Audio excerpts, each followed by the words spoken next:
Hello, my name is Miss Hill. I'm your child's language arts and or social studies teacher. Thanks for taking the time to watch this video. I hope I can give you a little information about me, about my classes and the class structure, and also just about expectations that I have for your 7th graders. And we'll probably do like a little room tour too. So first I'll start with me. This is my 5th year as a classroom teacher. Been teaching language arts and social studies the whole time.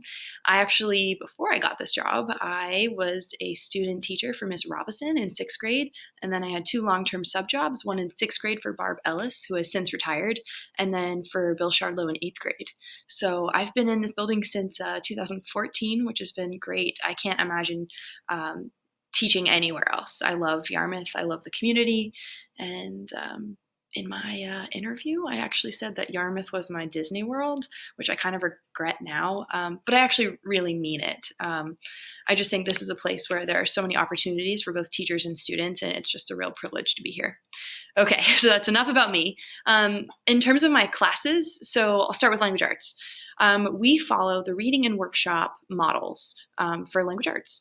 So oftentimes that will be like a mini lesson, 5 to 10 minutes, and then kind of guided instruction, and then independent instruction. Of course, that looks a little different with hybrid learning this year. So I've tried to use our sync time when we're both online and in person at the same time to look at the read aloud or to read the read aloud and to do some like fun activities together that bring like some engagement and some fun into the classroom. So we've done some Kahoots, we've done a GIM kit, which is in high demand right now as it relates to The Giver, which is our first read aloud. As the year progresses, we will designate days for reading and writing, and more about that later. The thing I hope your 7th grade students can walk away knowing and feeling this year is just a general heightened sense of awareness, but also a keen sense of curiosity and a deep respect for analysis.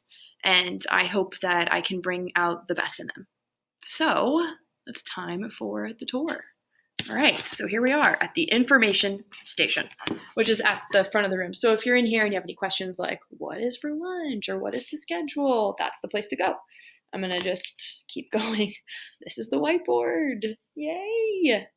And then I've got a thing for mountains, as it turns out. Love to hike, love anything outside. So I brought the outdoors in, a couple bookshelves over there, a bunch of charts about literary terms to reference throughout the year. My desk, of course, in the back, more mountains. And then, okay, how do I do this? Yeah, okay, that'll work. More bookshelves and a bunch of books down there. Okay, and then the desks, as you can see, are spaced apart because we are living in COVID times.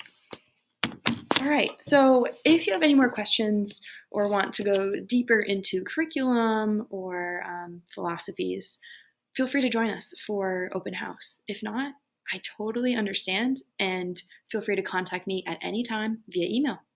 Take care. Thanks for watching.